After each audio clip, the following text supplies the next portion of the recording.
নবীজি বলেছেন, রোজাদারের মুখের থেকে যে গন্ধ বের হয়, আল্লাহ পাকের কাছে রোজাদারের মুখের গন্ধ মিস্ক আম্বারের চাইতে বেশি পবিত্র।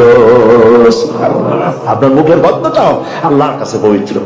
রোজাদারের জন্য, রোজাদারদের জন্য জান্নাতের একটি দরওয়াজা খাস করে রাখা হয়েছে, যার নাম রাইয়ান। এই দরওয়াজা রোজাদারদের জন্য, কেবলমাত্র রোজাদারেরা সেখান থেকে প্রবেশ করবে, আর কেউ প্রবেশ করতে পারবে না। বুখারী শরীফে এসেছে, প্রতি রমজান মোবারকে হযরতে জিবরাইল আসতেন, হুজুরকে বলতেন, হুজুর আপনি তেলাওয়াত করেন, আমি শুনি, যতটুক নাজিল হয়েছে পড়েন। হুজুর পড়তেন, জিবরাইল শুনতেন, আবার জিবরাইল পড়তেন, হুজুর শুনতেন। এমনি করে করে যে বছর হুজুর ইন্তেকাল করবেন, হুজুরের জীবনের শেষ রমজান মোবারকে কোরআন নাজিল পরিপূর্ণ হয়ে গেছে। হযরতে জিবরাইল বলেন, হুজুর কোরআন তো নাজিল তামাম হয়ে গিয়েছে, এবার আপনি পুরা কোরআন পড়ে আমারে শোনান। হযরতে রাসূল পুরাটা পড়ে 30 পারা পড়ে শোনায় দিলেন, জিবরাইল শুনলেন। এবার জিবরাইল বলেন, হুজুর আমি তেলাওয়াত করতেছি, আপনি শোনেন। হযরতে জিবরাইল 30 পারা পড়লেন, হুজুর শুনলেন। আবার হযরত জিবরাইল বলেন, হুজুর আবার আপনি পড়েন। হুজুর পড়লেন, জিবরাইল শুনলেন, আবার জিবরাইল পড়লেন, হুজুর শুনলেন। তার মানে হলো, হুজুর যে বছর ইন্তেকাল করলেন, ওই বছরের রমজান মোবারকে হযরত জিবরাইল 2 বার পড়েছেন, হুজুর শুনেছেন, আর হুজুর 2 বার পড়েছেন, জিবরাইল শুনেছেন, যাতে করে একটা জের জবর, একটা আয়াত, একটা সেমিকোলন যেন বাদ না পড়ে যায়। রমজানের পবিত্র মাসে আমি অবতীর্ণ হয়েছি, সুবহানাল্লাহ। যদি প্রশ্ন করা হয়, রমজানে তো আসছো, কিন্তু প্রথম নাজিল হয়েছিল কোন সময়? ওটা কি দিন ছিল না রাত ছিল? কোরআন তার জবাবে বলে, ইন্না আনজালনাহু ফি লাইলাতিল কদর, কদরের পবিত্র রাতে আমি এই পৃথিবীতে আমার আগমন ঘটেছিল। যদি প্রশ্ন করা হয়, বুঝলাম সবই, কেন নাজিল হয়েছে তুমি? এই পৃথিবীর তোমার আসার উদ্দেশ্য কি, মূল কাজটা কি? এই প্রশ্ন যদি করা হয়, কোরআনে কারীম তার জবাবে বলে, শোনো কেন এসেছি। লিতুখরিজান নাসা মিনাজ যুলুমাতি ইলান নূর। আমার মিশন হচ্ছে গোটা বিশ্ব মানবতাকে পুঞ্জীভূত জমাট বাঁধা অন্ধকারের ভেতর থেকে টেনে বের করে আলোর সন্ধান দিতে, আলোর দিকে আনার জন্য আমি কোরআন নাজিল হয়েছি। আল্লাহ পাক আমাদের জন্য একটি পবিত্র মাস আমাদেরকে দিচ্ছেন, দান করেছেন, যে মাসটির নাম হচ্ছে রমাদান। রমাদান হচ্ছে রমজুন, রা মিম বদ, ধাতু থেকে উৎপত্তি। এর অর্থ হচ্ছে জ্বালানো, পুড়িয়ে দেওয়া, ভস্ম করে দেওয়া। রমাদান, রমজান মুবারকে যারা নাকি সিয়াম সাধনা করে, আত্মত্যাগ করে, অর্থাৎ তিতিক্ষা, ত্যাগ এবং তিতিক্ষা করে, রমজান মুবারকে আল্লাহ পাক যেভাবে রোজা চান ওইভাবে যারা রোজা রাখে, তাদের সমস্ত গুনাহ সমূহকে আগুন যেমন আবর্জনাকে জ্বালিয়ে দেয়, রোজা যদি সঠিকভাবে কারো হয় তাহলে তার গুনাহগুলিকে এইভাবে জ্বালিয়ে ভস্ম করে দেয়। সুবহানাল্লাহ বিহামদিহি। এই রমজান আমাদের সামনে। আমি আমার আলোচনার শুরুতে আমি আপনাদের খেদমতে আরজ করতে চাই যে মাসটির মধ্যে আমরা প্রবেশ করতে যাচ্ছি, দুটি জিনিস আমাদের সামনে এখন। একটি হচ্ছে আমরা মাহে রমজানকে ইস্তেকবাল করতে যাচ্ছি, মাহে রমজান আমাদের সামনে। দোয়া করে নেই যে আল্লাহ পাক এই পবিত্র রমজানের সম্মান করার মতো তৌফিক আমাদেরকে দান করো। আর যেভাবে রোজা রাখলে পরে তুমি খুশি হও, সেইভাবে আমাদেরকে রোজা রাখার তৌফিক দান করো, বলি আমিন। এটি হচ্ছে সর্বশ্রেষ্ঠ মাস আল্লাহ পাক মুসলমানদের জন্য দান করেছেন। আবারও বলি আলহামদুলিল্লাহ। কোরআন শরীফের মধ্যে আল্লাহ সমস্ত ইবাদতের কথা বলেছেন, কিন্তু ডিটেইলস আলোচনা করেননি। হজ করতে হবে, কিন্তু উকুফে আরাফা করতে হবে, রমিয়ে হিজার করতে হবে, রমিয়ে জিবাল করতে হবে, তারপরে 7 বার তাওয়াফ করতে হবে, সাফা মারওয়া সাই করতে হবে। এগুলি কিন্তু কোরআন শরীফে আসে নাই, ডিটেইলস আসে নাই। নামাজ পড়তে হবে, কিন্তু জোহরে কয় রাকাত, আসরে কয় রাকাত, মাগরিবে কয় রাকাত, এই রাকাতগুলি কিভাবে বিন্যস্ত করতে হবে কোরআন শরীফে তা আসে নাই, বর্ণনা করা হয়নি। যাকাত দিতে হবে, কিন্তু কত টাকা হলে কত টাকা দিতে হবে, কত মন ধান হলে কতটুকু দিতে হবে, কত ছাগল হলে, কত গরু হলে, কত পরিমাণ সোনা হলে, কত পরিমাণ দ্রব্য মজুদ থাকলে যাকাত দিতে হবে, এর বিস্তারিত বিবরণ কোরআন শরীফে আসে নাই। চিন্তা হতে পারে যে তাহলে এগুলো আমরা পাইলাম কই? আমরা পেয়েছি কোরআনের ব্যাখ্যা হচ্ছে রাসূল কারীম সাল্লাল্লাহু আলাইহি ওয়াসাল্লাম। হুজুর এটাকে আমাদেরকে বলে দিয়েছেন। তিনি সারে ছিলেন, শরীয়ত প্রণেতা ছিলেন। সমস্ত ইবাদতকে আল্লাহ পাক সংক্ষেপে সংক্ষেপে তিনি আউটলাইন অথবা গাইডলাইন তিনি দিয়েছেন আল্লাহ পাক। রমজান মোবারক হচ্ছে একমাত্র ইবাদত যে রমজান সম্পর্কে আল্লাহ পাক ডিটেইলস পূর্ণ একটি রুকু আল্লাহ পাক আলোচনা করেছেন। সুবহানাল্লাহ। রোজা শুরু করবেন কোনখান থেকে, শেষ করবেন কোথায় গিয়ে, সফরে প্লেনে যখন চলবেন তখন আপনার রোজার অবস্থা কি হবে, যদি দেশে যান তখন কি হবে, অসুস্থ হলে কি হবে, কিভাবে রোজা রাখবেন, কিভাবে রোজা ভাঙবেন, তারপরে কখন শুরু হবে, কখন কি হবে ইত্যাদি বিস্তারিত বিবরণ। রোজার মতো করে এত অন্য কোন ইবাদতের ব্যাপারে আল্লাহ এতটা বলেন নাই যতটা বলেছেন রোজার ব্যাপারে। তাহলে নিশ্চয়ই বুঝতে পারছেন রোজাটা অত্যন্ত গুরুত্বপূর্ণ ইবাদত, সবটাই গুরুত্বপূর্ণ, কিন্তু রোজাটা আল্লাহর কাছে বেশি গুরুত্বপূর্ণ। সুবহানাল্লাহ। আচ্ছা, বেশি গুরুত্বপূর্ণ কেন সে কথা কি বলবো? অবশ্যই বলবো। বেশি গুরুত্ব এই কারণে, আল্লাহ পাক বলেছেন, এটা হচ্ছে হাদিসে কুদসি, আল্লাহ পাক বলেছেন রোজা হলো আমার জন্য। কে বলতেছেন বলুন তো? আল্লাহ পাক বলছেন রোজা হচ্ছে আমার জন্য, রোজার পুরস্কার আমি দেব। অন্য বর্ণনায় এসেছে রোজা আমার জন্য আর রোজাদারের পুরস্কার আমি আল্লাহ নিজেই পুরস্কার। সুবহানাল্লাহ, সুবহানাল্লাহ।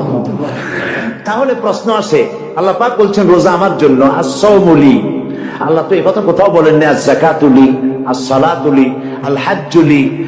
রোজা আমার কি বলে, যাকাত আমার জন্য, হজ আমার জন্য, নামাজ আমার জন্য, এ কথা কিন্তু আল্লাহ বলেন নাই। অবশ্যই আমরা যাকাত হোক, নামাজ হোক, হজ হোক কার জন্য করি? আল্লাহর জন্য করি। রমজানের ব্যাপারে আল্লাহ খাস করেছেন as-sawmuli, রোজা আমার জন্য। এই কথাটার অর্থ কি, তাৎপর্য কি, ব্যাখ্যা কি, সিগনিফিকেন্স কি? এর সিগনিফিকেন্স হচ্ছে এই যে প্রত্যেকটা ইবাদতের দুটি ধরন আছে। কয়টা ধরন বলুন তো? দুটি ধরন। একটি ধরন হচ্ছে বাহ্যিক আর একটা হচ্ছে আভ্যন্তরীণ। ঠিক ইবাদতের দুটি দিক আছে, একটা মানুষকে দেখানো আর একটা ভেতরের। যেমন নামাজ, একটি লোক নামাজ পড়ে না, কিন্তু এমন একটা সমাবেশের মধ্যে পড়ে গেছে সবাই নামাজ পড়ে। এখন আমি যদি নামাজ না পড়ি তাহলে লোকে বলবে কি? তখন উযু আছে কি না আছে দাঁড়াই গেল আল্লাহু আকবার। তাহলে দেখা গেল নামাজ আল্লাহর জন্য পড়ে, আবার মানুষের জন্য দেখাবার জন্য করে। যাকাত এটা দেয় মানুষে, তার নিয়তটাকে আল্লাহ পাক ভালো জানেন। কিন্তু কিছু লোক তেমন আছে যাকাতের নামে লুঙ্গি, আমাদের দেশে আছে, এখানে কি করে আমি জানি না, লুঙ্গি শাড়ি কিনে তারপরে বাড়িতে সব জমা করে গরিবদের দাওয়াত দেয় এবং সকলকে দেখায় এভাবে লুঙ্গি দিল, শাড়ি দিল, লোকেরা দেখলো যে যাকাত দিল, খুব যাকাত দিয়েছে। কোরবানির ব্যাপারে এভাবে বিরাট একটা গরু কিনলো, কিনে মানুষকে দেখাইলো। চট্টগ্রামে আছে সবচেয়ে বড় দামের গরু একটা কিনে গরুর গলায় মালা একটা পরাইয়া তারপরে শহর ঘুরায়। এখন অবশ্য এটা কমে গেছে আগের থেকে অনেক। মানুষ দেখুক যে অমুকে এই গরুটা কোরবানি করেছে। এটা কি কোরবানির জন্য হলো না মানুষকে দেখাবার জন্য হলো? হজ, টাকা আছে, লোকেরা বলবো কি যে এত টাকার মালিক তাও হজে যায় না, সুতরাং যাই একটু হজ করে আসে। তাহলে হজ করা গেল, আবার মানুষকে দেখাবার জন্য করলো। দুটি জিনিস আছে। কিন্তু একমাত্র রোজা যদি কেউ রাখে মানুষকে দেখাবার জন্য, সকাল থেকে শুরু করে সন্ধ্যা পর্যন্ত না খাইয়া কোনো পাগলও থাকবে না। বলেন আপনারা ঠিক কিনা? সে তো মানুষকে দেখাবার জন্য দাঁত পরিষ্কার করে নিল, দুপুরে ভাত খাই নিল, বউটিও টের পাইল না, পারবে কিনা? পারবে। টয়লেটে গিয়ে খাই নিল ভালো করে, কোন একটা আড়াল জায়গায় নিয়ে খেয়ে গেল, বাচ্চাও দেখলো না, বউটিও দেখলো না, খেয়ে নিল। তাহলে সে তো রোজা রাখলো না। আল্লাহ পাক বলছেন as-sawmuli, রোজা হচ্ছে আমার জন্য। যে রোজা রাখে আমার জন্যই রাখে, মানুষকে দেখাবার জন্য সারাদিন না খেয়ে থাকার কোনো প্রশ্নই ওঠে না। সুবহানাল্লাহ। সুতরাং রোজা যে রাখলো সে আমার জন্যই রাখলো। ওয়া আনা আজজি বিহি, রোজার পুরস্কার আমি আমার হাত দিয়ে দেবো। সুবহানাল্লাহ, আমার হাত দিয়ে দেবো। ম্যানেজার যদি বলে এই কাজগুলি করলে পরে বেতন, নির্ধারিত বেতন পাবা, আর এইটা যদি করো তাহলে বেতনটা আমি দেবো আমার হাত দিয়ে, তাহলে এমপ্লয় যারা তারা বুঝতেই পারবে যে মালিক যখন নিজেই দেবে তাহলে ম্যানেজারের মতো দেবে না, মালিকের মতোই বড় করে দেবে। আল্লাহ পাক ফেরেশতাদের কাছে এটা রাখেন নাই, সব নেকি তোমরা লেখো গিয়া, আর রোজার সওয়াব আমার হাত দিয়ে আমি দেবো। সুবহানাল্লাহ। এরপরে আল্লাহ পাক বলছে, অন্য রিওয়ায়াতে এসেছে রোজা আমার জন্য, আর রোজাদারের পুরস্কার আর কিচ্ছু না, রোজাদারের পুরস্কার আমি আল্লাহ নিজেই পুরস্কার হয়ে যাবো। সুবহানাল্লাহ। হাদিস শরীফে এসেছে রোজা রাখলে পরে ক্ষুধার কারণে, খালি পেটে থাকার কারণে টক্সিন জাতীয় এক প্রকারের গ্যাস তৈরি হয় পেটের ভেতরে, স্টমাকের মধ্যে, ফলে মুখে এক রকমের দুর্গন্ধের সৃষ্টি হয়। নবীজি বলেছেন রোজাদারের মুখের থেকে যে গন্ধ বের হয়, আল্লাহ পাকের কাছে রোজাদারের মুখের গন্ধ বেশক আম্বারের চাইতে বেশি পবিত্র। আপনার মুখের গন্ধটাও আল্লাহর কাছে পবিত্র। রোজাদারের জন্য, রোজাদারদের জন্য জান্নাতের একটি দরওয়াজা খাস করে রাখা হয়েছে, যার নাম রাইয়ান। এই দরওয়াজা রোজাদারদের জন্য, কেবলমাত্র রোজাদারেরা সেখান থেকে প্রবেশ করবে, আর কেউ প্রবেশ করতে পারবে না। এই রোজাদারদের সম্পর্কে আল্লাহ পাক বলেছেন, হাদিস শরীফে এসেছে, বুখারী শরীফের হাদিস, রাসূল করিম সাল্লাল্লাহু আলাইহি ওয়াসাল্লাম বলেছেন, লিস-সাইমে ফারহাতান, ফারহাতুন ইনদা ফিতরিহি ওয়া ফারহাতুন ইনদা লিকাই রাব্বিহি। রোজাদারের জন্য দুইটা খুশি। কয়টা খুশি বলুন তো? কে বলছেন? আল্লাহ রাসূল বলছেন রোজাদারের জন্য দুইটা খুশি। লিস-সাইমে ফারহাতান, দুটি খুশি। ফারহাতুন ইনদা ফিতরিহি, একটা খুশি হচ্ছে ইফতারের সময়। এই ফিতরিহিতে, এই ফিতরিহি দুটি কথা, এই একটি কথার দুটি ব্যাখ্যা হয়। একটা হচ্ছে ইফতারের সময়, ইফতারের কথা বলা হয়েছে, আর ঈদের কথাও এর মধ্যে বলা হয়েছে। ইফতারের সময় হলে একটা খুশি, আর একটা খুশি হচ্ছে ইনদা লিকাই রাব্বি, যখন রোজাদারের সঙ্গে আল্লাহ পাক দেখা করবেন তখন হবে আরেকটা খুশি। তার মানে হচ্ছে রোজাদারদের সঙ্গে স্পেশাল আল্লাহ রাব্বুল আলামিন সাক্ষাৎকারের ব্যবস্থা করবেন। সুবহানাল্লাহ। তাহলে দুটি জিনিস হলো, একটা হলো ইফতারের জন্য দুটা, রোজাদারের জন্য দুটা খুশি, একটা হলো ইফতারের সময়, আর একটা হচ্ছে আল্লাহর সঙ্গে যখন দেখা করবে। তো ইফতারের যে খুশিটা, এই খুশি রোজাদার ছাড়া কেউ বুঝবে না। ইফতার সারাদিন রোজা রাখার পর কত কিছু সব সামনে নিয়ে বসে আছে, দেখছেন অবস্থা, সমস্ত কিছু সামনে বসা, ঘড়ির দিকে তাকানো। আপনি যদি 5 মিনিট আগে খান, ফেরেশতা এসে মুখের উপর থাপ্পড় মারবে, বেটা খাইলি কেন বলবে? কেউ বলবে না। কোন ফেরেশতা লাঠি নিয়ে দাঁড়ায় আছে? দাঁড়ায় নাই, কিন্তু আপনি খাচ্ছেন না কেন? সুবহানাল্লাহ, সুবহানাল্লাহ বলবেন না? অন্তত 1500 বছর আগে আল্লাহ রাব্বুল আলামিন নির্দেশ করে রেখেছেন, সূর্য সাদা হওয়া থেকে, পূর্ব দিগন্ত সাদা হওয়া থেকে শুরু করে পশ্চিম দিগন্তে যখন কালো হয়ে কালো রেখা দেখা দেবে, যখন মাগরিব হয়ে যাবে, সূর্যাস্ত যাবে, ততক্ষণ পানাহার আর স্ত্রী সম্ভোগ থেকে বিরত থাকো। 1500 বছর আগে আল্লাহ রাব্বুল আলামিনের এই নোটিশ কিভাবে কার্যকরী হচ্ছে উম্মতের মধ্যে, মুসলমানদের ভেতরে। খাবার সামনে আছে, পিপাসা লেগেছে, এখন তো পিপাসা লাগে না, খুব ঠান্ডার সময়, এখন রোজা রাখতে খুব মজা হবে, তাই না? খুব মজার রোজা। কিন্তু এই রোজা যখন জুন মাস আর জুলাই মাসে আসবে, তখন টের পায় মানুষ রোজা কাকে বলে। প্রচন্ড পিপাসা, সামনে সব খাবার পড়ে আছে, একটা খাবারের দিকে রোজাদারের হাত যায় না, ঘড়ির দিকে তাকায় আর চুপ করে বসে বসে আল্লাহ জিকির করতে থাকে। আল্লাহ কয়, ফেরেশতারা দেখ, এই বান্দা বানাইতে নিষেধ করছিলি। সুবহানাল্লাহ। আল্লাহ খুশি হয়ে যান। রোজাদার অপেক্ষা করতে থাকে, ঠিক যখন কাটায় সময়টা এসে গেছে, তখন আল্লাহর নাম করে খুরমা দিয়ে, পানি দিয়ে ইফতার শুরু করে দিল। আল্লাহ পাক খুশি হয়ে গেলেন। এই যে ইফতার, সারাদিন রোজা রেখে ইফতার করায় যে মজা, রোজা রাখলো না এরকম লোকেও কিন্তু ইফতার করে না? পুরান ঢাকায় আছে, ঢাকা তো কয়েকটা এলাকা আছে, পুরান ঢাকার লোকেরা নাকি বলে যে, যারা রোজা রাখে না তারা বলে যে রোজা না রাখে একরকম পাপ করছি, আর ইফতার না করে কবিরা গুনাহ করবো নাকি, ইফতার তো করাই লাগবে। কিন্তু খুব মজা করে ইফতার করে তারা। তো সারাদিন রোজা রেখে পেঁয়াজি, ছোলা, মুড়ি খাওয়ায় যে মজা, সারাদিন আর খেয়া তারপরে ইফতারের শরীর খাওয়া, ছাগলে ঘাস খেলে যেমন লাগে ওইরকম তার মুখে লাগে, এই মজা পাবে না। রোজাদারের যে মজা লাগে সেই মজা সে পাবে না।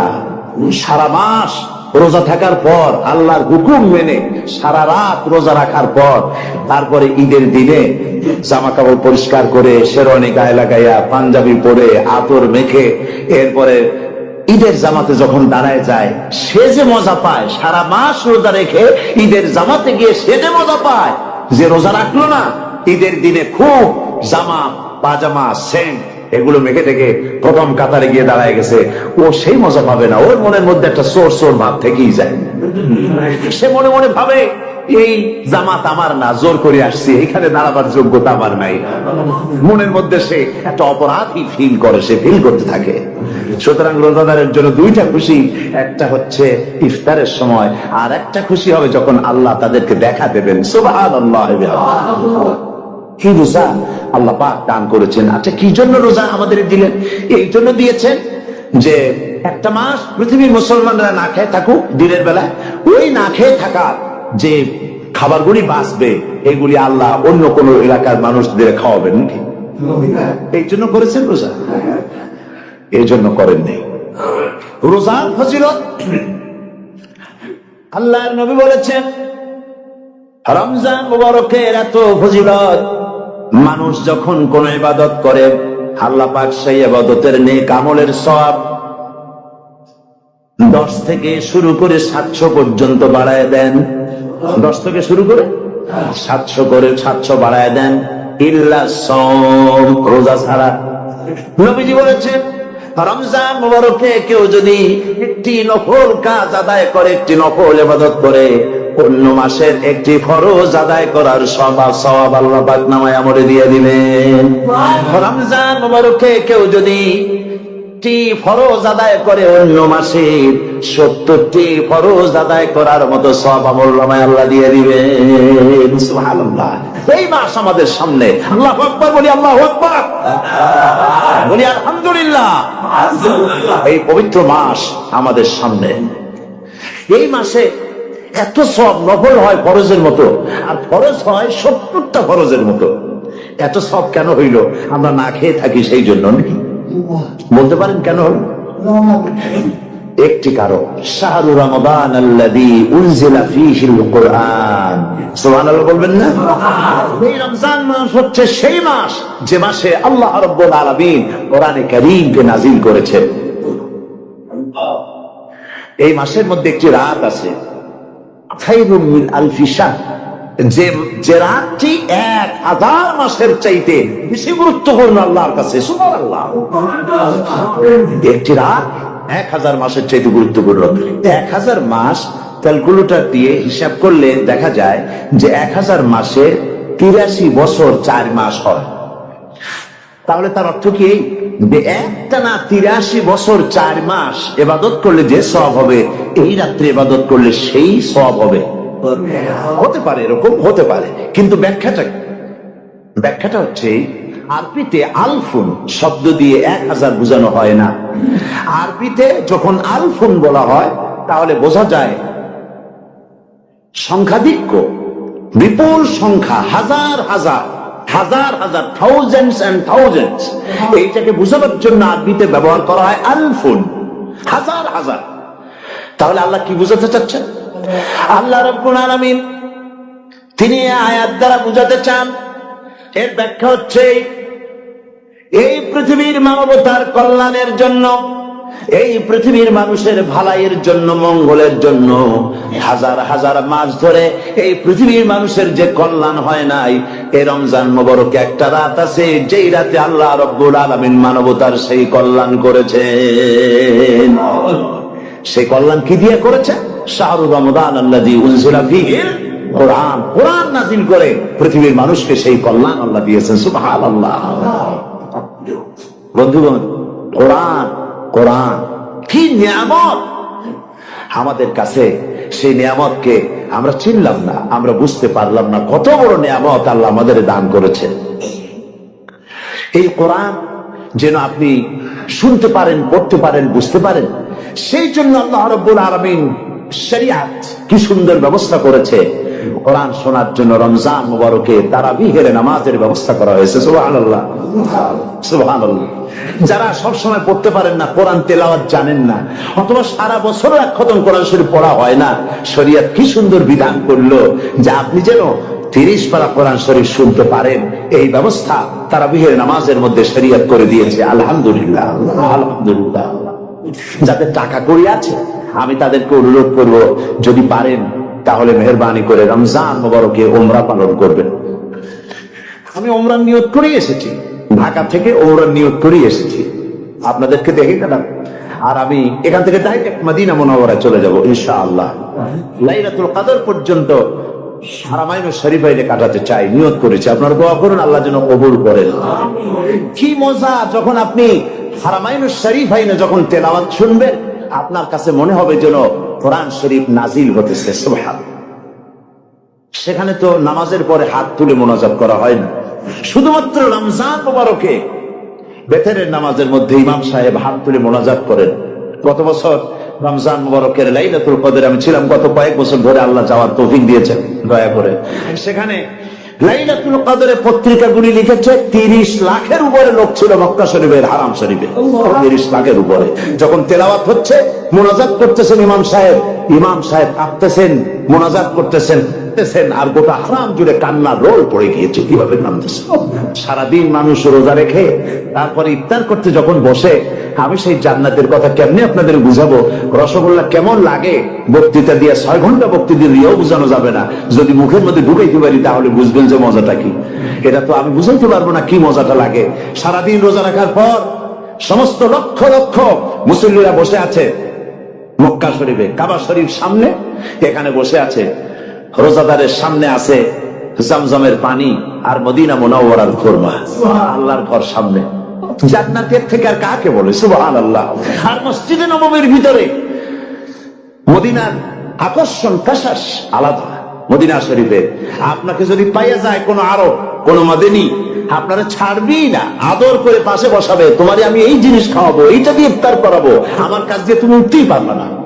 আপনাকে জোর করে বসায় দিবে মসজিদে নববীতে, রিয়াদুল জান্নাহ, রাসূল করিম সাল্লাল্লাহু আলাইহি ওয়াসাল্লামের কবর শরীফের কাছে বসে আপনি ইফতার করতেছেন। কত বড় নসিব! সেই জন্য আমি বলি, হলিডে করার জন্য আমেরিকা, সিঙ্গাপুর, হাবিজাবি এই সমস্ত ঘুরে কোনো লাভ নাই। হলিডে করতে চান, রমজান মুবারকে চলে যান হারামাইনুস শরীফাইন, মদিনা আল মুনাওয়ারা, মক্কা আল মুকাররমা। ও কপাল খুলে যাবে, জিন্দেগীর সমস্ত গুনাহ খাতা আল্লাহ পাক মাফ করে দিবেন। রাসূল করিম সাল্লাল্লাহু আলাইহি ওয়াসাল্লাম বলেছেন, রমজান মুবারকে যে উমরা করলো সে যেন হজ আদায় করলো। সুবহানাল্লাহ।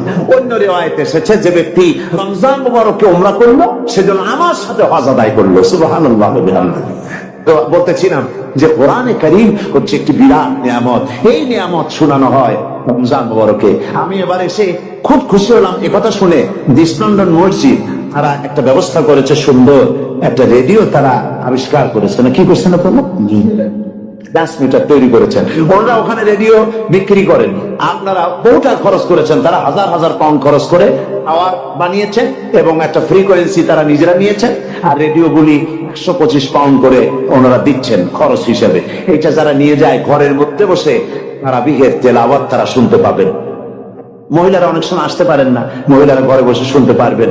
ওই ইস্ট লন্ডন মসজিদে যত ওয়াজ হবে, তেলাওয়াত হবে, নামাজ হবে, আজান হবে, ওয়াজ হবে, জিকির হবে, সব আপনার ঘরে বসে আপনি শুনতে পারবেন। আল্লাহ রাব্বুল আলামিন এই ইকদামকে, এই পদক্ষেপকে আল্লাহ কবুল করুন, সবাই বলেন আমিন।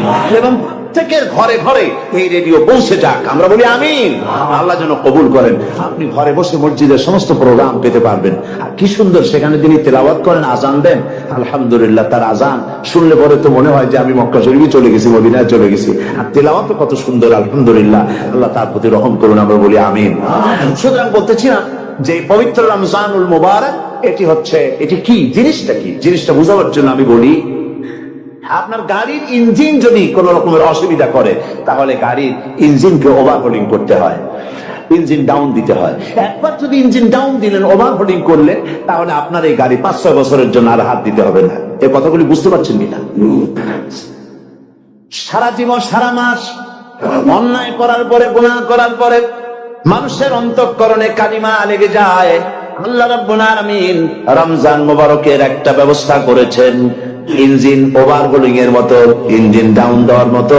আপনার কালকে, আপনার আত্মাকে, আপনার বিবেককে, আমার বিবেককে পরিষ্কার করার জন্য রমজান মাস করে দিয়েছেন। রমজান মুবারকের একটি মাসের কোর্স যদি কমপ্লিট করা যায়, তাকওয়া দিয়া যদি ভরে দেওয়া যায়, তাহলে বাকি 11 মাস আরামসে চলবে, কোনো অসুবিধা হবে না। নবীজি বলেছেন, রমজান মুবারকের মাস আসার সঙ্গে সঙ্গে আল্লাহ রাব্বুল আলামিন তিনি জান্নাতের সমস্ত দরজাগুলি খুলে দেন, আর জাহান্নামের সব দরজাগুলি আল্লাহ রাব্বুল আলামিন বন্ধ করে দেন। সুবহানাল্লাহ। আর শয়তানকে শৃঙ্খল দিয়ে বেঁধে ফেলা হয়, শিকল দিয়ে শয়তানটা ভুল হয়ে যায়। এই হাদিসটা যখনই শোনায় বিভিন্ন জায়গায় লোকেরা বিভিন্ন জায়গায় প্রশ্ন করে, হুজুর কোন তো যে শয়তানদের বান্ধা করে, কিন্তু রমজান মাস কত লোকেরা মদ খায়, মিথ্যা কথা কয়, তাহলে শয়তান বান্ধা থাকবো কেমনে? আমি বলি দেখেন, এর ব্যাখ্যা আছে। এর ব্যাখ্যা হলো এই, কোন কোন ঘড়ি আছে একবার চাবি দিলে 6 মাস চলে, আর একবার চাবি দিলে 2 বছর চলে, আবার চাবি দিলে লাইফ চলে যায়, এরকমের ঘড়িও আছে। কোন কোন মানুষের শয়তানে এমন চাবি দিছে যে চাবিতে 6 মাস চলে, কোনটায় 10 মাস চলে, কোনটায় বছর চলে। রোজার মাসেও তারা গুনাহ করে, শয়তানে এমন চাবি দিছে যে রোজার মাসেও বন্ধ হচ্ছে না। এরা শয়তানের খপ্পরে পড়ে গেছে। আল্লাহ এই চাবি থেকে মুসলমানদেরকে হেফাজত করুন, বলি আমিন। জোরে বলেন আমিন। শয়তান থেকে পানাহ কেউ দিতে পারে না, কোন গভর্নমেন্ট পারবে না। ব্রিটিশ গভর্নমেন্ট পারবে নাকি? আমেরিকান গভর্নমেন্ট কেউ পারবে না। শয়তান থেকে পানাহা দিতে পারে কেবলমাত্র কে? ওই আল্লাহ রাব্বুল আলামিন আমাদেরকে শিখায় দিয়েছেন, শয়তানের ওয়াসওয়াসা থেকে আমার কাছে পানাহা চাও। শয়তান থেকে আশ্রয় একমাত্র সিকিউর নিরাপত্তা পেয়েছেন আল্লাহ পয়গম্বরেরা। সুবহানাল্লাহ। আম্বিয়া আলাইহিমুস সালাম তারা আল্লাহ কর্তৃক নিয়ন্ত্রিত, শয়তানের ক্ষমতা নাই পয়গম্বরদের কাছে যাওয়া। চতুর্সীমানার ভেতরে শয়তান প্রবেশ করে কোন নবীকে ওয়াসওয়াসা দিতে পারবে না, বলি সুবহানাল্লাহ। এই জন্য শয়তান থেকে বেঁচে যাওয়া, শয়তানের ওয়াসওয়াসা থেকে বাঁচা খুবই কঠিন। সেই জন্য আল্লাহ পাক বলছে শয়তানকে বেঁধে রাখা হয়, জান্নাতের সমস্ত দরজা খোলা, জাহান্নামের সমস্ত দরজা বন্ধ হয়ে যায়। এই নিয়ামতের মাস আমাদের সামনে। প্রত্যেকটি যখন কোন ওয়ার্কশপ হয়, তো ওয়ার্কশপের জন্য এক একটা কি বলে সিলেবাস থাকে। রমজান মুবারক একটা ওয়ার্কশপ, এই ওয়ার্কশপের মধ্যে একটা সিলেবাস আছে, সেই সিলেবাসের নাম হচ্ছে কোরআন। কোরআন কোরআন কোরআন নাজিলের মাসে আমরা কি কোরআন তেলাওয়াত করি? বলে রোজা হচ্ছে, হাদিস শরীফের মধ্যে বলা হয়েছে আজ রোজা হচ্ছে ঢাল। রোজা কি কন্ত ঢাল বোঝেন তো? ঢাল কি? প্রোটেক্টর। আপনি যাদের ময়দানে, যুদ্ধের ময়দানে নিরাপত্তার জন্য বাইরের থেকে আক্রমণকে ভিড়াবার জন্য কি ব্যবহার করেন? ঢাল ব্যবহার করেন। রোজা হচ্ছে ঢাল, শয়তানের সমস্ত আক্রমণ থেকে বাঁচার জন্য রোজা হচ্ছে ঢাল। রোজার দিনে কেউ যদি আপনার সাথে ঝগড়া করে, তাহলে রাসূল বলেছেন তুমি বলো, তুমি ঝগড়ায় প্রবৃত্ত হবে না। তোমার সাথে যদি কেউ ঝগড়া করে, তুমি বলবে ইন্নী সাইম, আমি রোজাদার। তুমি তোমার মতো ঝগড়া করতে আমিও পারি, আমি তোমার মতো গালাগালি দিতে পারি, কিন্তু আমি দেব না, ঝগড়াও করব না, গালিও দেব না, মারামারিও করব না, কারণ আমি রোজাদার। সুবহানাল্লাহ। রোজা আপনাকে গুনাহ থেকে বাঁচায় দেবে। দেখেন রোজা কিভাবে গুনাহ থেকে বাঁচায়।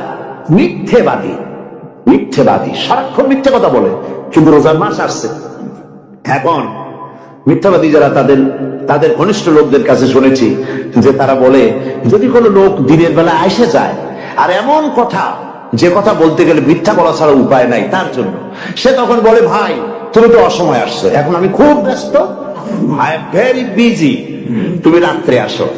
কথা বুঝতে পেরেছেন তো? রোজা হচ্ছে কি? রোজাটা কি বলে? ঢাল। কোন মেয়ে লোকের দিকে চোখ পড়লো, আহা আমি তো রোজাদার, চোখকে সাথে সাথে নিচে নামায় ফেললো। গানের আওয়াজ আসলো, আমি তো রোজাদার, সে গানটা শুনলো না। কাজী সমস্ত গুনাহ থেকে বাঁচার জন্য রোজা একটা বিরাট হাতিয়ার। সুবহানাল্লাহ। এই মাসে আল্লাহ রাব্বুল আলামিন এই মাসটা, এই রোজাটা কেন দিয়েছেন? লাআল্লাকুম তাত্তাকুন, ইয়া আইয়ুহাল্লাযীনা আমানু কুতিবা আলাইকুমুস সিয়ামু কামা কুতিবা আলাল্লাযীনা মিন ক্বাবলিকুম লাআল্লাকুম তাত্তাকুন। হে বিশ্বাসীরা, তোমরা যারা ঈমান এনেছো, শোনো, আমি রোজাকে তোমাদের জন্য ফার্জ করেছি, যেমন করে ফার্জ করেছিলাম তোমাদের পূর্বপুরুষদের উপরে। রোজা, এই রোজা তোমাদের উপরে ফরজ, এই জন্য লাআল্লাকুম তাত্তাকুন, যাতে করে তোমরা কি হতে পারো? পরেজগার হতে পারো। কি হতে পারো? পরেজগার, মুত্তাকি হতে পারো, আল্লাহকে ভয় করতে পারো। একমাত্র আল্লাহর ভয় মানুষকে ভালো বানাতে পারে। একটা মানুষ জান্নাতে যাওয়ার জন্য, জাহান্নাম থেকে বাঁচার জন্য একটা জিনিস, কয়টা জিনিস বলে? একটি জিনিস যদি ভেতরে থাকে তাহলে সমস্ত গুনাহ থেকে বাঁচতে পারে। আর একটি জিনিস যদি না থাকে তাহলে এমন কোন কাজ নাই পৃথিবীতে যা সে করতে পারে না। সেই কাজটার নাম কি? তাকওয়া। সবাই বলেন কাজটার নাম কি? তাকওয়া।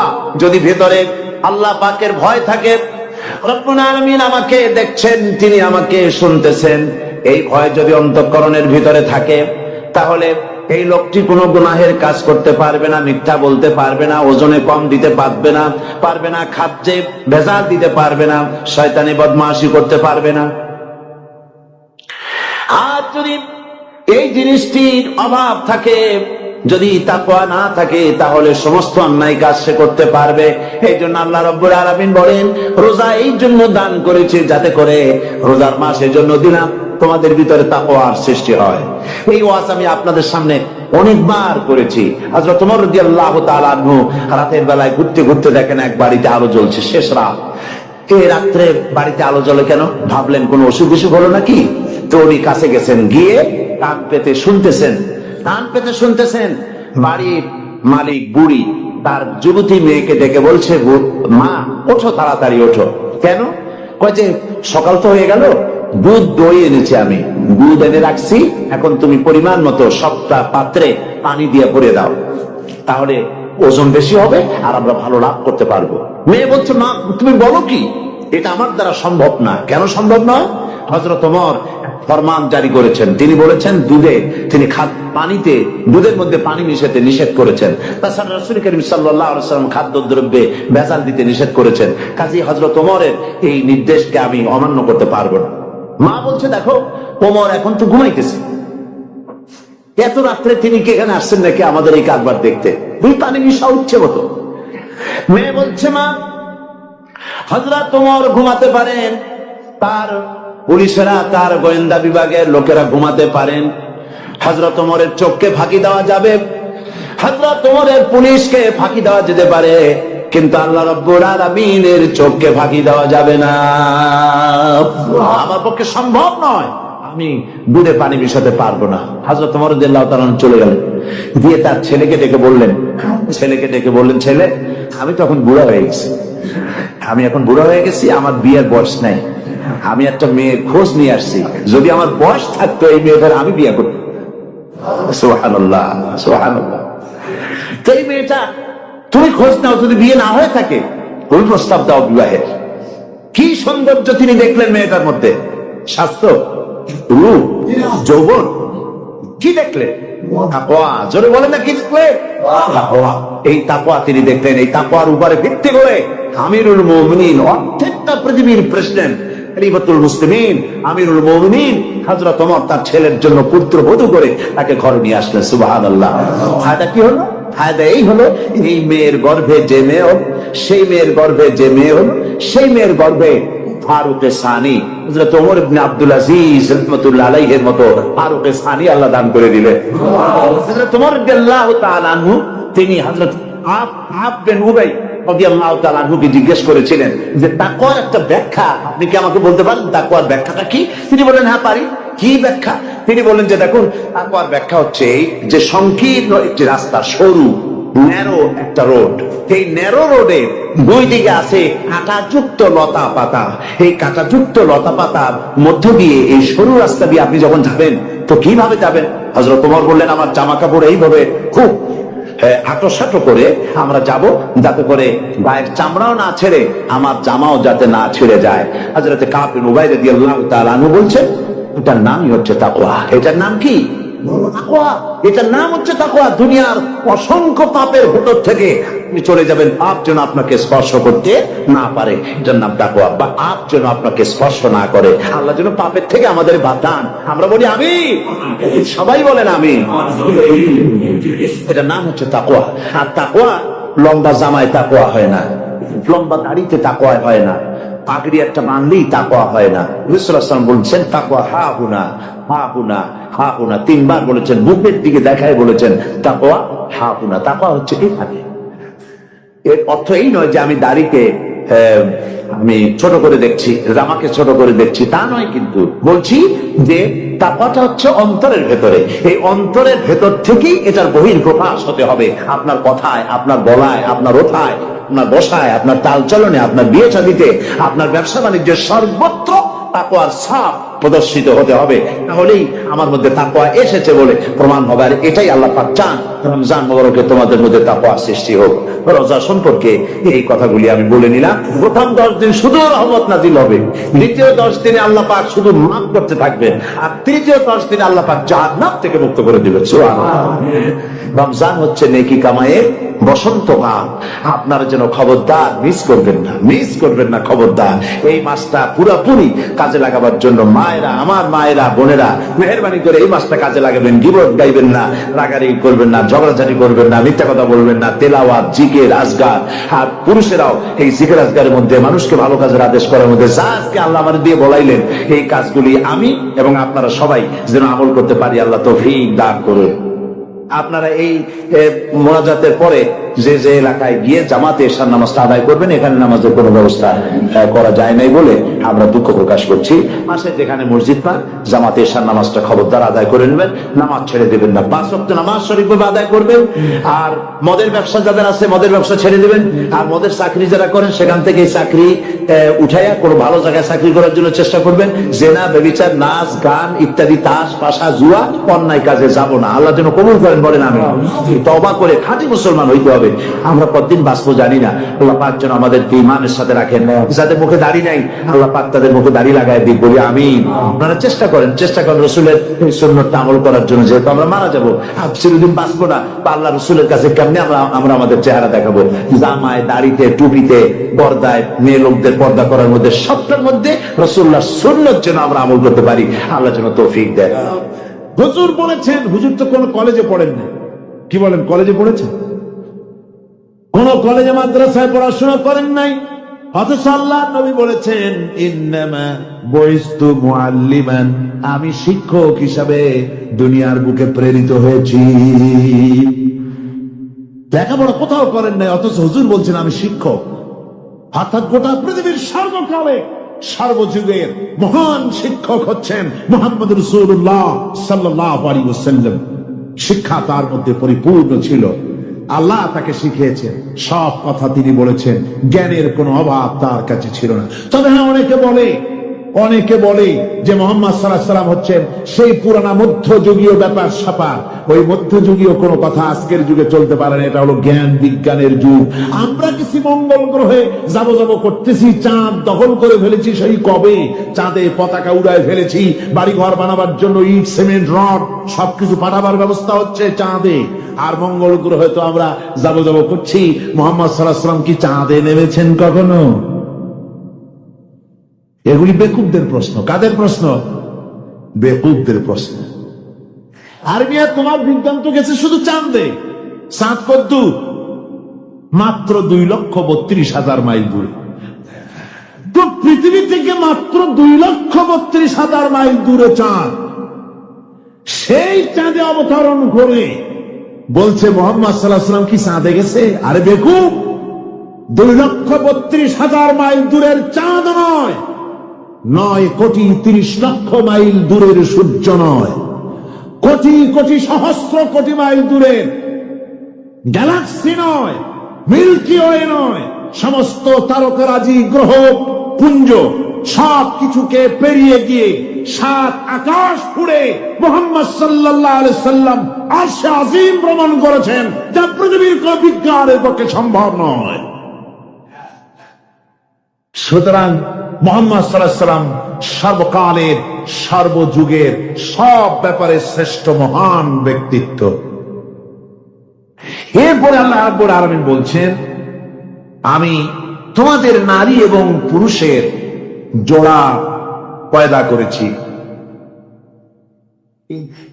অর্থাৎ এই পৃথিবীতে আল্লাহ রাব্বুল আলামিন মানুষের একটি সেক্স পয়দা করেন নাই, 2টি প্রকার করেছেন, একটি হচ্ছে নারী আর একটি পুরুষ। এই নারী আর পুরুষ আল্লাহ পাকের এটি একটি বিরাট কুদরত। এই নারী এবং পুরুষ সৃষ্টি করে পরস্পরের প্রতি আল্লাহ আকর্ষণ সৃষ্টি করেছেন। দুজনের একের প্রতি অপরের আকর্ষণ আল্লাহ পাক নিজেই সৃষ্টি করে দিয়েছেন। ওয়ামিন আয়াতিহি আন খালাকা লাকুম মিন আনফুসিকুম আজওয়াজান লিতাসকুনু ইলাইহা ওয়াজআলা বাইনাকুম মাওয়াদ্দাতাও ওয়া রাহমা। আমার অনেক নিদর্শনাবলীর মধ্যে এটিও একটি নিদর্শন যে আমি তোমাদের থেকে তোমাদের স্ত্রীদেরকে তোমাদের জোড়া পয়দা করেছি। আর কি করেছি, কেন করেছি? লিতাসকুনু ইলাইহা, যাতে করে তোমরা পরস্পরের কাছ থেকে শান্তি, প্রীতি, প্রেম, ভালোবাসা, মহব্বত লাভ করতে পারো। এটা আমার নিদর্শন। একটি কিরকম নিদর্শন? ভিন্ন পরিবেশে লালিতা পালিতা একটি মেয়ে ভিন্ন পরিবেশে লালিত পালিত একটি পুরুষের সঙ্গে যখন বিবাহ হয়ে যায়, আল্লাহ রাব্বুল আলামিন বলেন, আমি তখন একের প্রতি অপরের মহব্বত আর ভালোবাসা আমি আল্লাহ তৈরি করে দেই। ওই মেয়েটি জানার কথা না, মেয়েটির বাড়ি হচ্ছে লংলা, শ্রীমঙ্গল, বিয়ে হয়েছে দিনাজপুর। এই দুই স্বামী স্ত্রীর মধ্যে আল্লাহ পাক কি মহব্বত পয়দা করে দেন, একজন আরেকজনের জন্য জীবন দিতে প্রস্তুত হয়ে যায়। সুবহানাল্লাহ পড়েন। আল্লাহ রাব্বুল আলামিন বলেন, প্রথমে তো ভালোবাসা সৃষ্টি করি, প্রেম সৃষ্টি করি। বিবাহ হওয়ার পর যে ভালোবাসা হয়, বিশেষ উদ্দেশ্যকে সামনে রেখে ওই ভালোবাসা হয়। এরপরে যখন বয়স বাড়তে থাকে, যখন বার্ধক্য আসে, তখন ওই ভালোবাসাটা আর থাকে না যেটা ছিল প্রথম। সেটা আমি ওয়াজআলা বাইনাকুম মাওয়াদ্দাতাও ওয়া রাহমা, মাওয়াদ্দা তখন রহমতে পরিণত হয়ে যায়। প্রথমে থাকে একটা প্রেম কেন্দ্রিক ভালোবাসা। পরবর্তী সময় যখন স্বামী বুড়ো হয়ে যায় আর স্ত্রী যখন বুড়ি হয়, তখন আল্লাহ পাক বলেন, আমি উভয়ের মধ্যে সহৃদয়তা, করুণার সৃষ্টি করে দেই। পরস্পরের প্রতি আকর্ষণ তখন আরো বাড়িয়ে দেই। একজন আরেকজন ছাড়া চলে না, বুড়ার বুড়ি ছাড়া উপায় থাকে না। ঘরের মধ্যে ফ্রিজ আছে, কালার টিভি আছে, তারপরে সুন্দর বিছানাপত্র আছে, কোনো জিনিসের অভাব নাই। বুড়া হঠাৎ করে বুড়ি একদিন মারা গেল। বুড়ায় কয়, আমি গৃহশূন্য হয়ে গেছি। সব আছে, তারপরেও যে গৃহশূন্য হয়ে গেছি, তার মানে গৃহের প্রাণটাই চলে গেছে। বুড়া বয়সে সন্তান খোঁজ খবর নেয় না, সন্তানের বউ খোঁজ খবর নেয় না। বুড়ার গরম পানিটা, উজুর পানিটা, তার খাবারটা, তার পানটা, তার যা প্রয়োজন বুড়ি সব এগিয়ে নিয়ে আসে। আর বুড়াও বুড়ির জন্য তখন প্রথম জীবনের চাইতে আরো বেশি মহব্বত বাড়ে, বুড়ির দিকে খোঁজ খবর আরো বেশি করে নেয়। ঠিক কিনা কন? বুঝবেন যারা বুড়া আর বুড়ি আছেন, এ মহব্বত আল্লাহর দান। দেখুন, রাসূল করিম সাল্লাল্লাহু আলাইহি ওয়াসাল্লামের ঘরে দৌলত ছিল না, কিন্তু মহব্বত দিয়ে ঘরটা ভরা ছিল। সুবহানাল্লাহ। আপনি দৌলত ছিল না, মহব্বত দিয়ে ভরা ছিল। হযরত আয়েশা সিদ্দিকা রাদিয়াল্লাহু তাআলা আনহা বলেছেন, আমি গ্লাসে পানি পান করে রেখে দেওয়ার পর রাসূলুল্লাহ গ্লাসটা হাতে নিয়ে আমি যেখানে ঠোঁট লাগিয়ে পানি পান করেছি, আল্লাহ নবী ওইখানে ঠোঁট লাগায়া পানি পান করতেন। মুহাব্বত। হযরত আয়েশা বলেন, আমি গোশত খেয়ে হাড্ডি খেয়ে হাতে ধরে রেখেছি, খাবো বা রাখবো। আল্লাহ নবী তখন আমার হাতের থেকে গোশত বা হাড্ডিটা আমার হাত থেকে নিয়ে আমি গোশতের যে অংশে কামড় দিয়েছি, রাসূলুল্লাহ সেখানে মুখ লাগিয়ে খেতেন। দৌলত ছিল না হুজুরের ঘরে এক ফোঁটাও, কিন্তু মহব্বত ছিল ঘরটা ভরা। হযরত আয়েশা বলেছেন, রাসূলুল্লাহ কাজ করে কষ্ট করে ঘরের ভিতরে ফিরে যখন দেখেছে রান্না বান্না সারা হয় নাই, হুজুর ক্ষুধার্ত, অথচ আমার রান্না শেষ হয় নাই, নবীজি রাগ করেন নাই, অসন্তুষ্ট হন নাই, ভুরু কুঞ্চিত করেন নাই, চোখ গরম করেন নাই, বরং আমার কাছে বসে রান্না বান্নায় আমাকে আল্লাহর নবী, বিশ্ব নবী মুহাম্মদ রাসূলুল্লাহ সাল্লাল্লাহু আলাইহি ওয়াসাল্লাম আমাকে সহযোগিতা করেছেন। স্বামী স্ত্রীর ভালোবাসা হচ্ছে স্বর্গীয় নিয়ামত, জান্নাতের নিয়ামত। সুবহানাল্লাহ পড়েন। যেই ঘরে স্বামী আর স্ত্রীর মধ্যে সাপ আর বেজির সম্পর্ক, দার কুমড়োর সম্পর্ক, এই ঘরটা যতই বিদেশি আধুনিক সৌন্দর্যের উপকরণ আদি দিয়ে ভরপুর থাকুক না কেন, এই ঘরটা, এই বিল্ডিংটা জাহান্নামের টুকরা। ঠিক না? আর স্বামী স্ত্রীর যদি ভালোবাসা থাকে, তাহলে ঘরটা যদি কুড়ে ঘর হয়, তারপরেও সে ঘরটা হচ্ছে একটা জান্নাতের টুকরা। অনেক স্ত্রী আছে স্বামীর সাথে মহব্বত নাই, উল্টো পাল্টা কারবার। ওই রকম এক স্বামীর কাছে খবর আসছে যে আপনি তো এই গ্রামের মাতবাড়ি করেন, বিচার আচার করতেছেন, আপনার বউ তো গোসল করতে গিয়ে পড়ে গেছে নদীর মধ্যে। তো লোকটা দৌড় দিয়েছে, দৌড়ে গেছে, যায় কয় যে কোন জায়গায় পড়ছে, কয় যে এইখানে পড়ছে।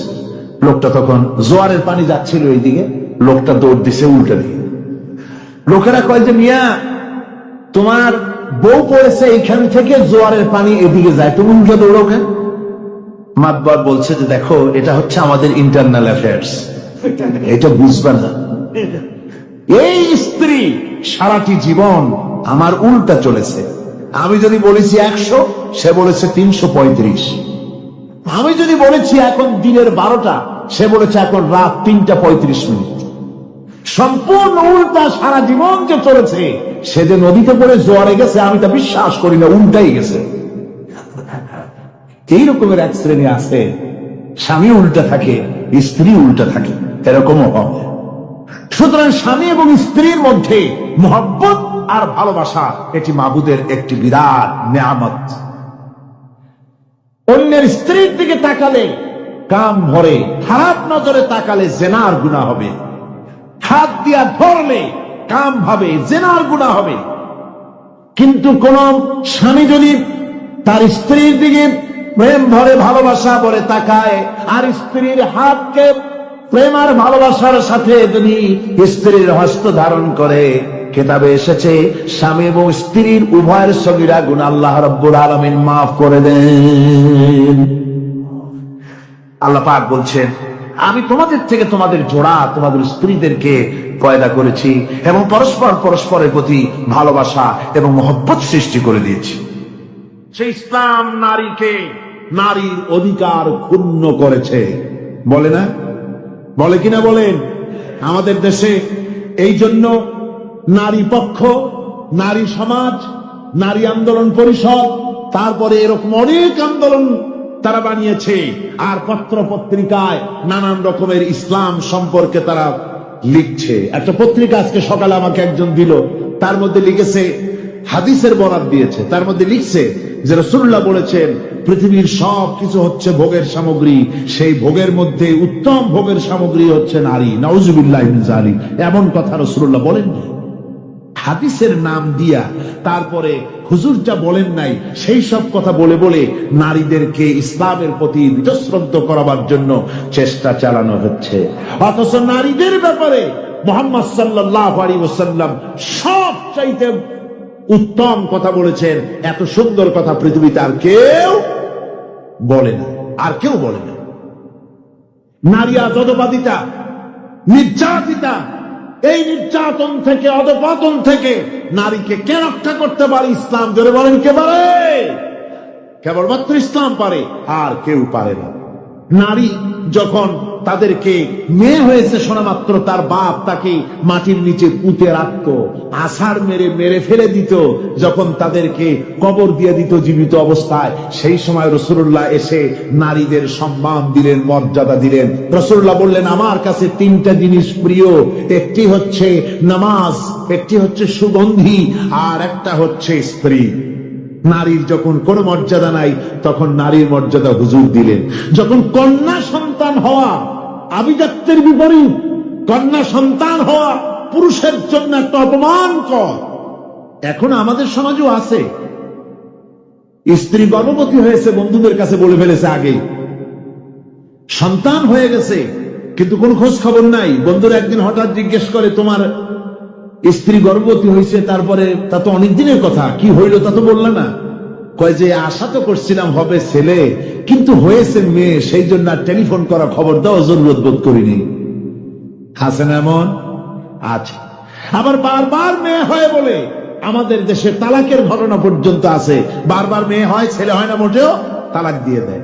আচ্ছা, ওই মেয়েটারই, ওই স্ত্রীরই যদি এখানে হাত থাকে ছেলে বা মেয়ে হওয়ার ব্যাপারে, মানুষের যদি হাত থাকে, তাহলে দায়ী শুধু স্ত্রী হতে যাবে কেন? পুরুষ তুমিও তো দায়ী। তাহলে আসলে ছেলে এবং মেয়ে হওয়ার জন্য স্বামী এবং স্ত্রী কেউ দায়ী নয়। ব্যাপারটি আল্লাহ, ব্যাপারটি কার? এ সবটাই আমার হক।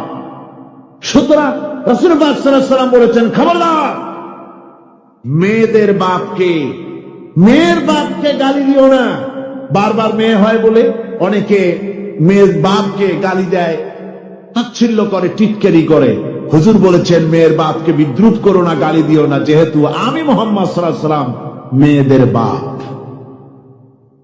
রাসূল পাক সাল্লাল্লাহু আলাইহি ওয়াসাল্লাম বলেছেন, যে ঘরে একটা কন্যা সন্তান জন্মগ্রহণ করে, যে ঘরের ভিতরে একটি কন্যা সন্তান জন্মগ্রহণ করে, ওই ঘরের ভিতরে আল্লাহ রাব্বুল আলামিনের রহমতের ফেরেশতা ঢুকে সালাম দেয় আর বলে, আসসালামু আলাইকুম ইয়া আহলাল বাইত, হে ঘরের মালিকেরা, তোমাদের উপরে আল্লাহর রহমত বর্ষিত হোক।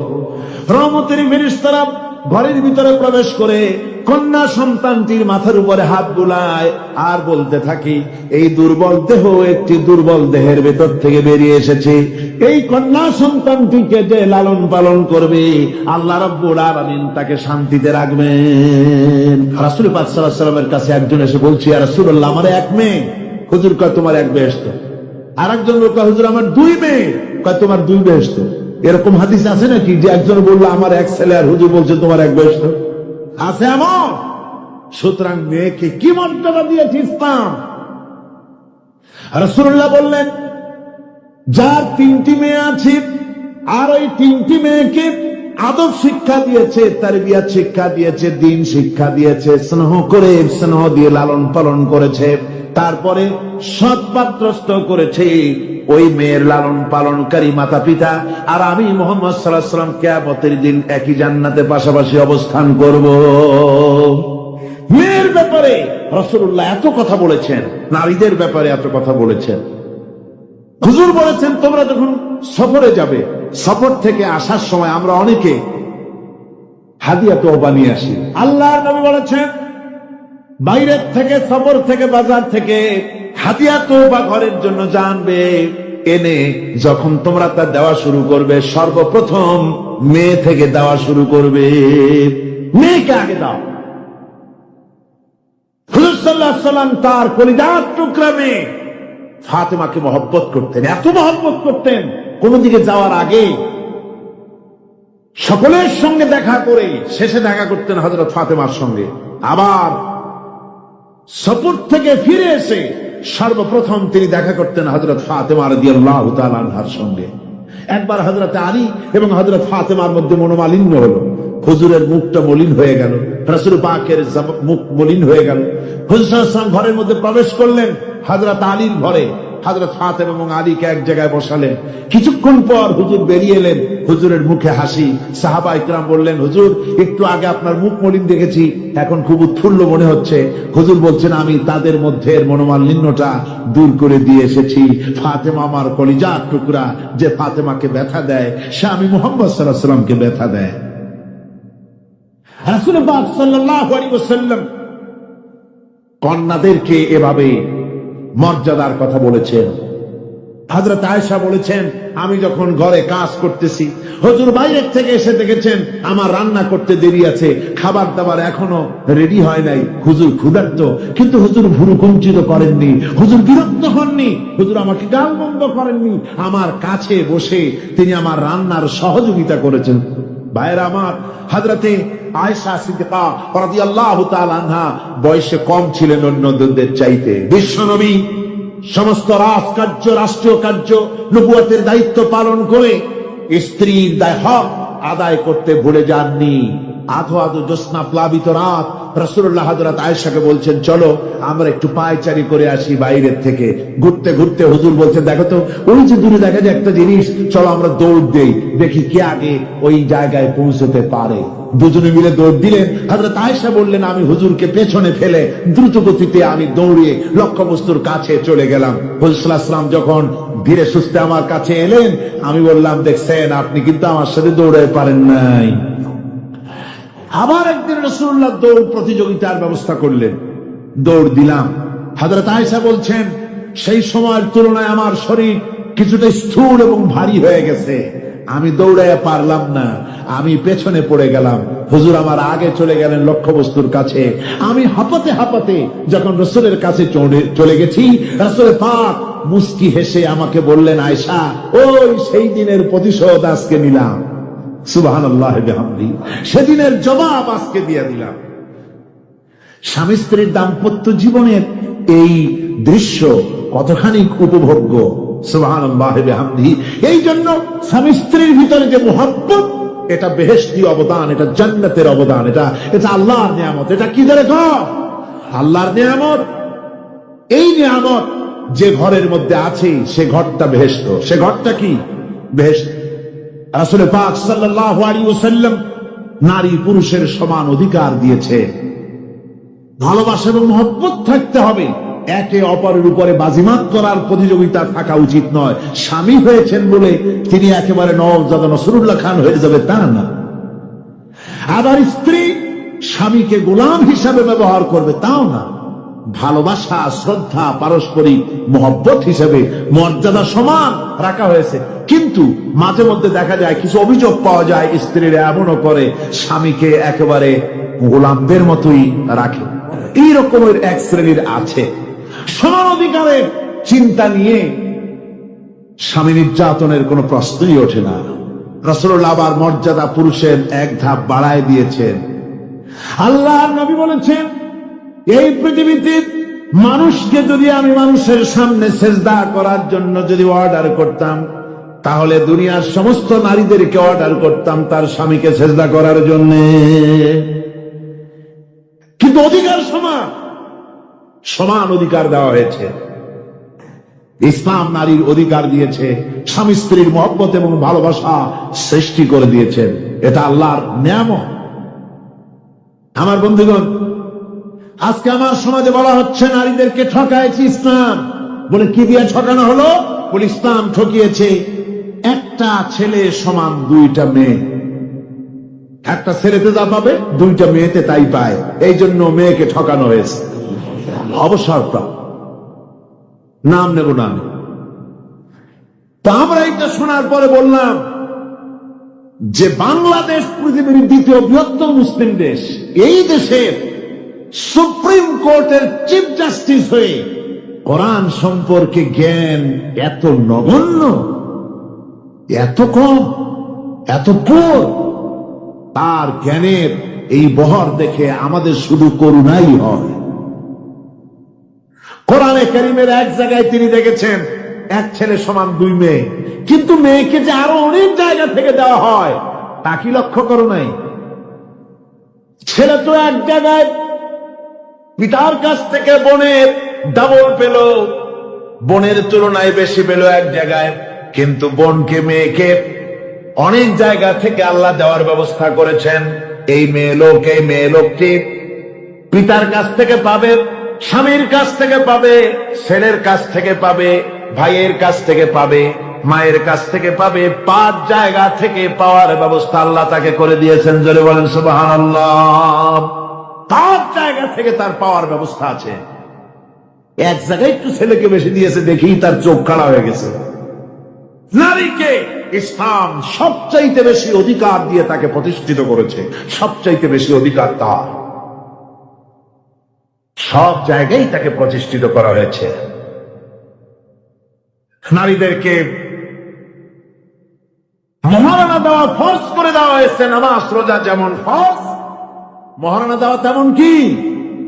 সেই মহারণা আজকাল বাঁধা হয়, বিশেষ করে রাজধানীতে, শহর সমূহে মহারণা বাঁধে। যত বেশি টাকা ততই সুনাম নাকি হয়। সেই জন্য জিজ্ঞেস করা হয় মেয়ের বিয়েতে মহারণা কত হলো? বাবা, আদায় করে না কিন্তু মোটেও। ফাঁকি দেওয়ার ব্যবস্থা সব। সোনা দিলাম এত, খাওয়াইলাম এত, বাকি সব ইদিক সিদিক। মনে রাখবেন মুসলমানেরা, মহারণা দেওয়া নামাজ রোজার মতোই অবশ্য পালনীয় একটি কর্তব্য আল্লাহ রাব্বুল আলামিন করে দিয়েছেন। কোন স্বামী যদি মহারণা ধার্য করার পর যদি আদায় না করেন, স্ত্রী যদি স্বেচ্ছায় মহারণার টাকা মাফ না করে দেয়, তাহলে কিয়ামতের দিন ওই স্বামীকে আল্লাহর দরবারে জেনাকারের কাতারে দাঁড়াতে হবে।